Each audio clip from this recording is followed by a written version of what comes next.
พิธีปิดการแข่งขันกีฬาเพื่อสร้างขบวนการคำนำหับตอนกองประชุมใหญ่ครั้งที่6ขององค์คณะพรรคกองบัญชาการทหารแขวงสารวัตร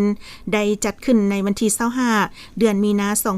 2025โดยการเป็นประธานของสหายพันโทแสงเพชรหลวงสุริวัลย์คณะพรรคกองวัชการห้องการเมืองกองบัญชาการทหารแขวงสารวัตรมีคณะพรรคคณะบัญชา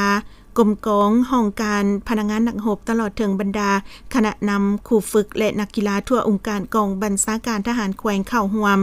การจัดตั้งขบวนการแข่งขันกีฬากายกรรมในครั้งนี้เพื่อเป็นการสร้างผลงานคำนำหับต้นบรรประวัติศาสตร์ที่สำคัญของชาติของพรรคของกองทัพโดยเฉพาะแมนเพื่อสร้างขบวนการคำนำหับต้นกองประชุมใหญ่ขององค์คณะพรรคกองบัญชาการทหารแขวงสารวัตรครั้งที่6ที่จะไขขึ้นในตอนหน้านี้ให้มีบรรยากาศฟุดฟื้นเบิกบานม่วนซื่นและมีเนื้อในความหมายลึกซึ้ง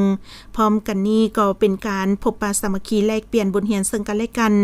ระหว่างองค์การกรมกองพนักงานนักรบให้หัดแน่นความสามัคคีทั้งเป็นการคัดเลือกเอานักกีฬาประเภทต่างๆที่ดีเด่นประกอบเข้าเป็นทีมนักกีฬาของกองบัญชาการทหารแขวงสารวัตรซึ่งการแข่งขันประกอบมี4ประเภทกีฬาคือบานทรงทรายบานทรงยิงเปตังยิงทรายบานเตะกระเต้าไว้